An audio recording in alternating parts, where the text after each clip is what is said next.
Hayya ala salah. That means come to the prayer. But you will hear immediately after that, Hayya ala al-falah. Come to success. Every one of us, male and female, young and old, we are looking for success. There is no success beyond that which Allah has promised you. You can never be truly successful if you have disconnected from your 5 daily prayers. And evidence of it is manifest in the adhan, in the call itself. You want success? Well, we are going to show you step 1.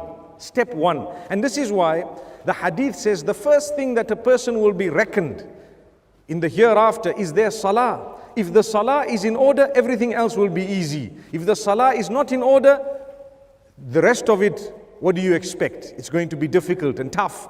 May Allah have mercy on us on that day. May Allah subhanahu wa ta'ala make it easy for every one of us. So if you look at the call, it is bearing witness for us or against us. I called you, did you come? The answer sometimes is no.